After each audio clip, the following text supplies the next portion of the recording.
All right, Shalom. First and foremost, I want to give all praises and honor and glory to Yahweh, Bahashim, Yahweh Shai, Bahashim, Rechak Wadash. Double honors to the apostles, the elders, and great millstone who rule well. Peace and mercy to the Tazadak I came out there that's laboring this truth with all sincerity. All right, I'm the brother Thamayim, here with a lesson going into, all right, stripping off that old man. All right, this is going to be a quick lesson through the spirit and power of Yahweh Shem Yahushai. And what inspired me to do this video is as we get closer to the end, we want to be more like Yahweh Shai.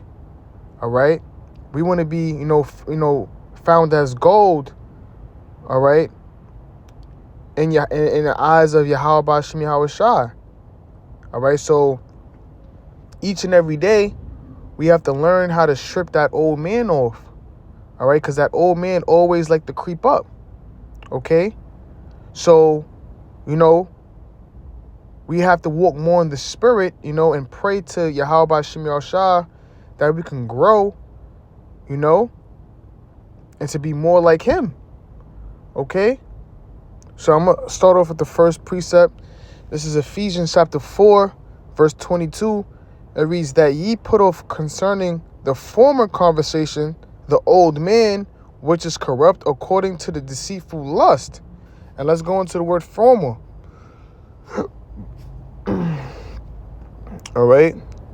It means, matter of fact, Salakia, let's go into the word conversation. Okay. It says conversation, manner of life, conduct, behavior. All right. So we have to put off the old conduct, the old behavior that we once, was used to. All right. That old man is really a Gentile state of mind, So we have to put off that old man. All right. The things that we learned in this world, we have to we got to put off. All right. That's what the scriptures speak about. I'm going to get it later. That we have to, be brought back into this truth as newborn babes. Because all this world taught us was how to be wicked. Because that's the vibration of this world. Everything in this world is contrary to the Most High. Okay? So when we came into this truth, we have to put off all the things that we learned in the world. The being prideful.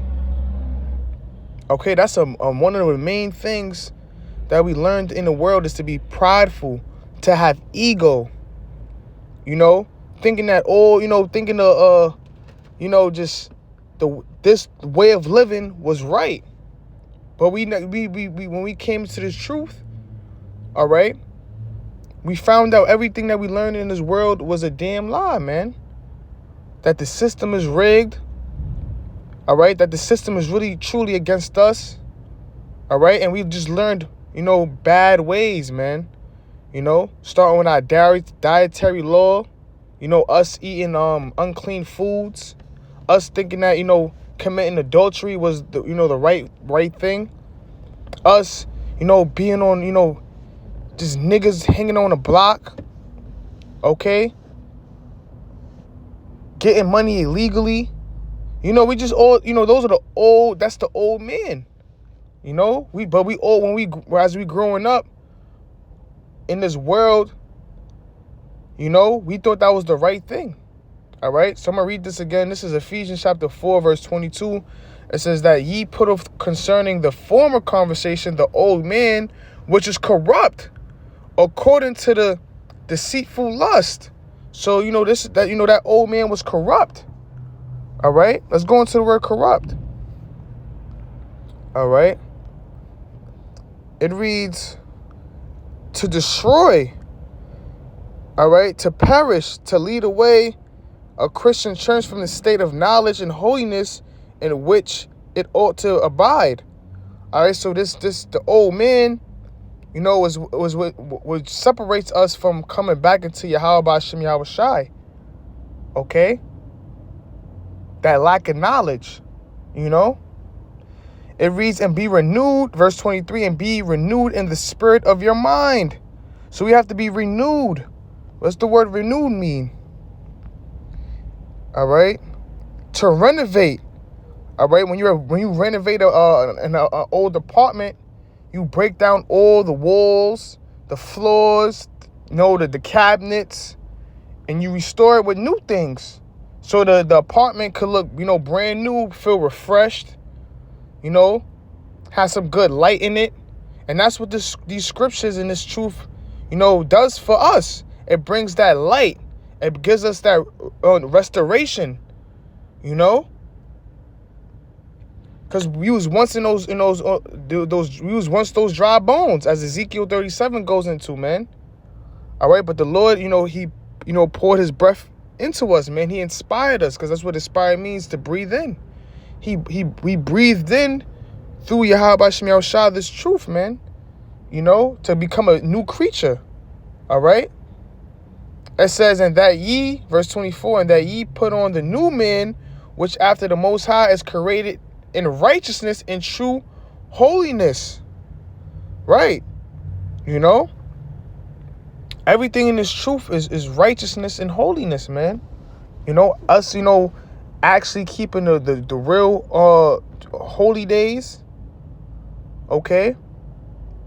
Keeping the Sabbath, keeping the Passover, the Day of Atonement. All right. Us learning how to treat one another, treating your neighbor. Okay. Us being humble. All right. Because that's one of the main characteristics Yahweh Shem Yahushua looks into. All right. And that's righteous, man. Being humble. All right. Giving alms, giving charity. Because in this world it taught us to, not to, to give charity, man. You may see a homeless person, man, fuck that guy, man. He deserves to be a damn bum. That was the mindset we used to have. All right. Verse 25, it says, wherefore, putting away lying, speak every man truth with his neighbor, for you are members of one another. So we, putting that lying spirit that we once had away. When you're treating our neighbor, we know our neighbor is not talking about your physical neighbor that you live next door to. It's talking about your fellow brethren, man. Treating your brethren, righteously, man. Okay? Right? Give a brother, a place to stay, man, if he's down. You might help a brother out. You might give a brother good advice. You sharpen, your brother up, with the scriptures, You bring your brother up. You treat your brother like how you would like to be treated for yourself. Because once again, I always mention it. That old man, it taught us, to be selfish. It taught us, to go against our brethren, to backdoor our brethren. To be a snake, to lie. But once we came into this truth, we're learning. How to be more righteous. Because you got to understand that you're not going to learn,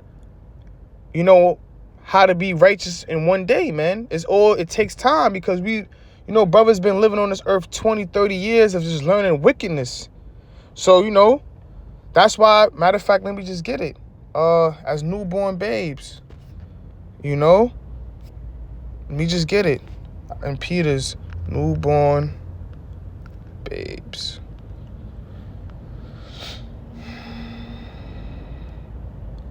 This is 1 Peter chapter 2, verse 2. It says, I'm going to start from verse 1. Wherefore, laying aside all malice and all guile and hypocrisies and envies and all evil speakings. So we have to lay aside all these things. Not being a hypocrite. Not being jealous of your brother. Because your brother might have, so-called more than you. He might have more possessions than you. And that causes, Jake to be angry. We've seen it a million times. A man being jealous of another man and, wanting his things and end up, killing him, robbing him, which is wicked. Evil speakings, man. I'm going to kill that nigga, man. Watch, man. We're going to line him up. It reads, verse 2, it says, as newborn babes desire the sincere milk of the word, that ye may grow thereby. So as newborn babes, we have to, desire the sincere milk, What's that sincere milk? The basics of this truth. Knowing the names of the Lord. You know, following the dietary laws. You know? Just staying in your lane. Because you can't, you know, as a babe, you can't just go straight for the meat because the baby gonna choke. That's why they get the milk. So when you come into this thing, this truth, you have to be reborn again.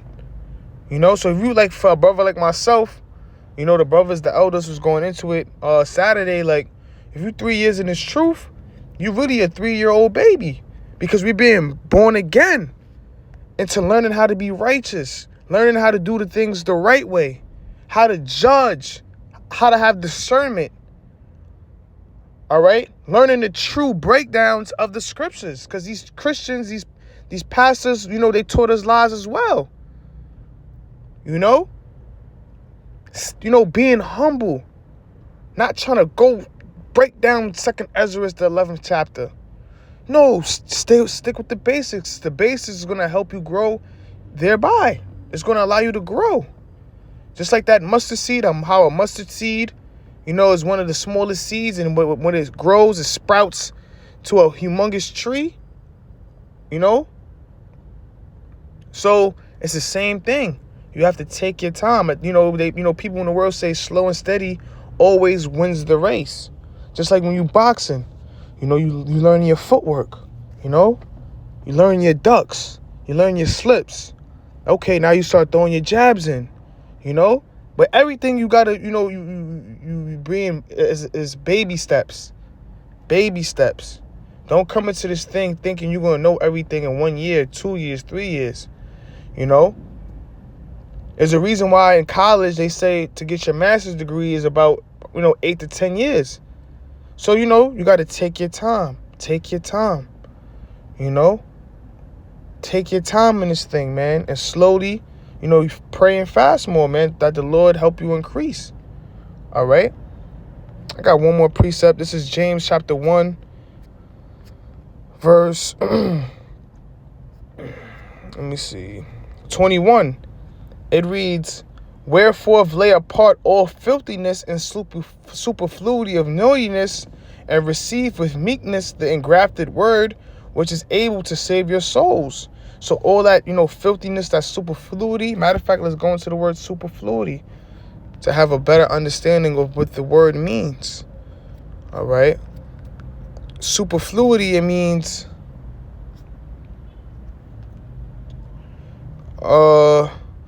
residue, remains, the wickedness remaining over in a Christian form from his state prior to conversion. So that residue that you have left over in the world, you have to, you know, every day strip that off of you, man. Each and every day, you know, and stay in the scriptures. Matter of fact, I got another scripture. This is Galatians.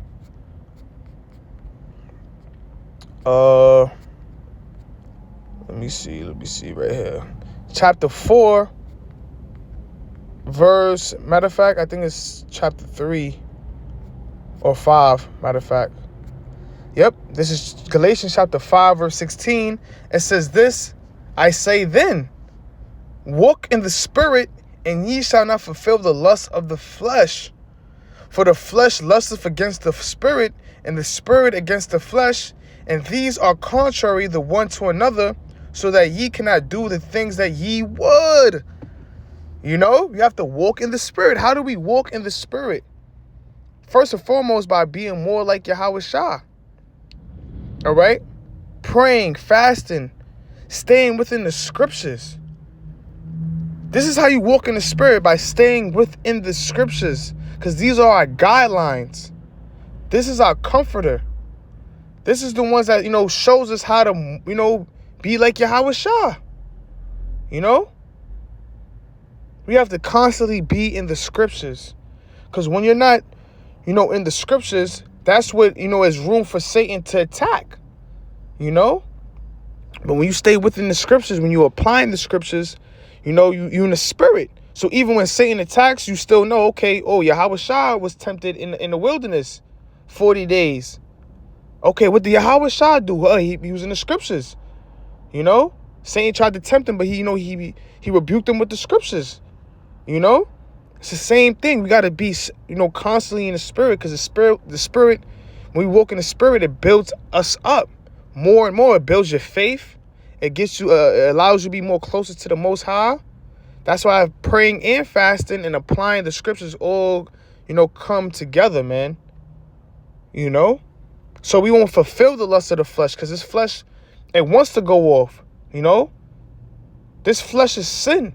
The scriptures speak about how in Jude, the first chapter, that this is the chains of darkness, man. So the way to battle the flesh is by, walking in the spirit, And that right there is going to, allow you to strip off the residue, from the world, But, with that, I'm going to close it off. Lord, when this was edifying, I want to give all praises and honor and glory to Yahweh, Bahashem, Yahweh Shah, Bahashem, Rechak Wadash. Shalom.